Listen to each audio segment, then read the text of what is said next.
एक बड़ी developing news है और बड़ा जिसे कहते हैं ना टफ मैसेज है from India to United Kingdom के इंडिया ने जो सिक्योरिटी बैरियर्स यूनाइटेड नेशंस की जो हाई कमीशन दिल्ली में थे वो रिमूव कर दिए हैं। आखिर इंडिया ने भी तो $550 बिलियन के फॉरेन एक्सचेंज रिजर्व रखे ना, बनाए। अब सुना कल जो इंडियंस थे वो भी आउटसाइड दी जो अपने हाई कमीशन के बाहर इकट्ठे हुए। आधे आधे घंटे और एक एक घंटे के प्रोग्राम इन मौजूआत के ऊपर डिस्कस हो रहे हैं।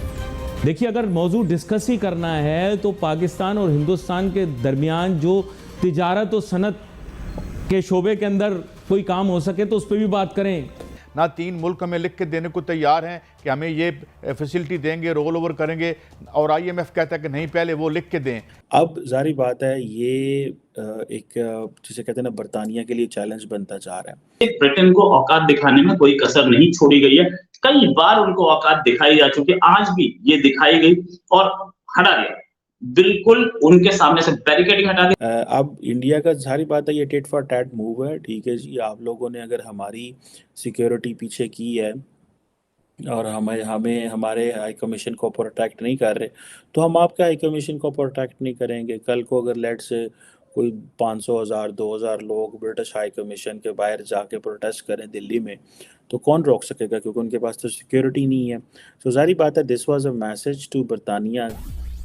जय हिंद दोस्तों, very warm welcome to Hindustan special channel. London स्थित भारतीय उच्चायोग के बाहर विरोध प्रदर्शन के कुछ दिनों बाद दिल्ली में ब्रिटिश उच्चायोग और उच्चायुक्त के आवास के बाहर बैरिकेड्स को पुलिस ने हटा दिया। उच्चायोग के बाहर बैरिकेड्स के अलावा पुलिस वैन को भी हटा दिया गया है। हालांकि दिल्ली पुलिस के अधिकारियों ने बताया कि ब्रिटेन उच्चायोग के बाहर सुरक्षा बरकरार है। प्राप्त जानकारी के मुताबिक दिल्ली पुलिस ने यहाँ 12 बैरिकेड लगाए थे, जिसे अब हटा दिया गया है। वहीं भारत में ब्रिटिश उच्चायुक्त एलेक्स एलिस के आवास के बाहर तैनात सुरक्षा को भी हटा दिया गया है। हालांकि आयोग की ओर जाने वाले मार्ग पर लगाए गए बैरिकेड्स हटा दिए गए हैं, जिससे आवागमन में बाधा हो रही थी। दरअसल ब्रिटेन लंदन में भारतीय हाई कमीशन की सुरक्षा नहीं कर पा रहा, इसलिए भारत ने भी उसे कड़ा सबक सिखाने की ठान ली है। लेकिन भारत के इस कड़े रुख को देखते हुए ब्रिटेन घुटनों पर आ गया है। उसने अब भारतीय हाई कमीशन के बाहर सुरक्षा कड़ी कर दी है। पाकिस्तानी मीडिया भारत के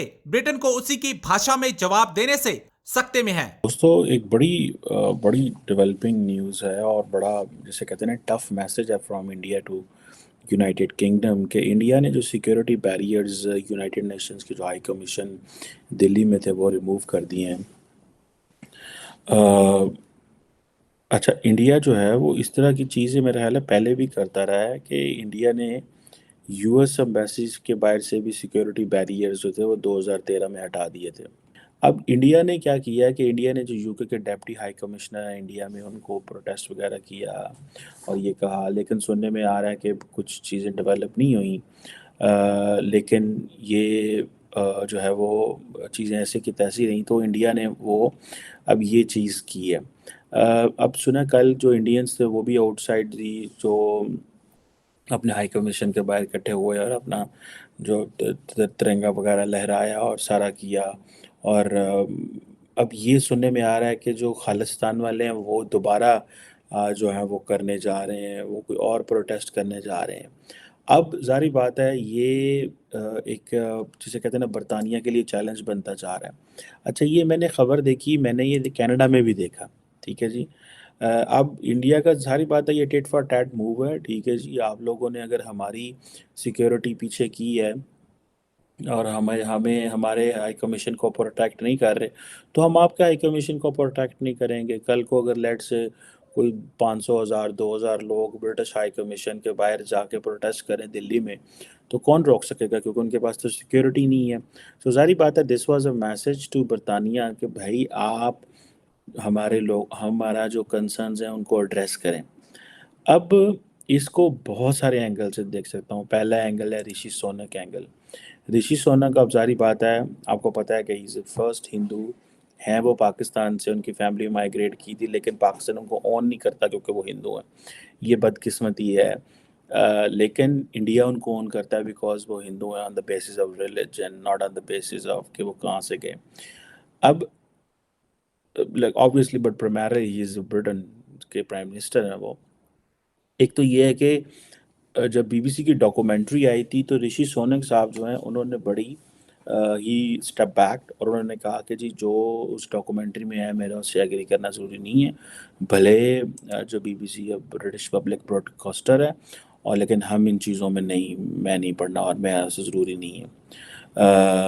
अब ये चीज़ें जो है ये एक तो ये चीज़ है कि इंडिया को इस चीज़ का पता है कि इस वक्त एक गोरा वहाँ पे प्राइम मिनिस्टर नहीं है, एक हिंदू साउथ एशियन ओरिजिन का बंदा वहाँ प्राइम मिनिस्टर है। So that has made basically बरतानिया वीक, वन थिंग।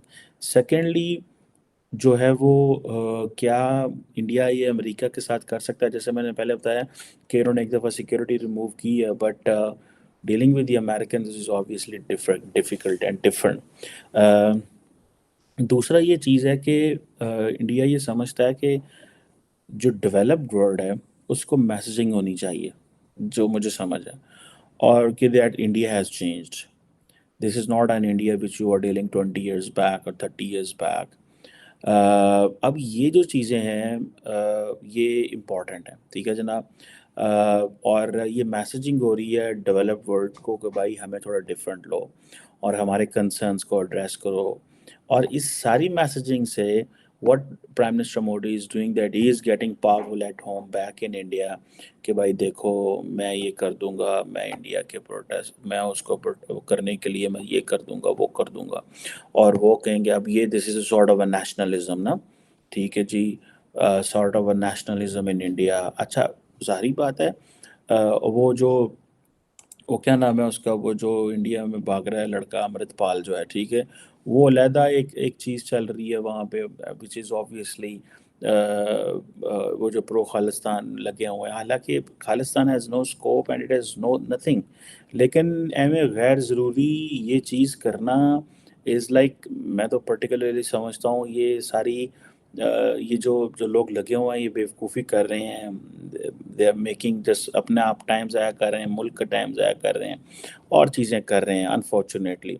अब इंडिया जो है वो मैसेजिंग कर रहा है कि भाई देखो ठीक है जी, अ, अब इंडिया के पास at home prime minister Modi messaging कर रहा है पब्लिक को, इंटरनेशनली भाई there is a Vienna convention है और वियना कन्वेंशन में ऑब्लिगेशंस हैं that you have to protect the diplomats, you have to protect the properties, because जो मुल्क होते हैं वो को अपनी सिक्योरिटी लेके तो नहीं जाते, हर मुल्क अमेरिका तो नहीं जितने जान लगे नाल अपना 500 फौजी भी 300 फौजी 200 फौजी भी लेके या 100 फौजी भी लेके अगर उनको ज़रूरत पड़ती है, खैर वो अपनी सिक्योरिटी का बंदोबस्त करते हैं बिकॉज उनका सिक्योरिटी का दुनिया में क्योंकि उनकी पोलिटिकली एक्सपोज है बहुत ज़्यादा और बहुत सारी वजूहत की वजह।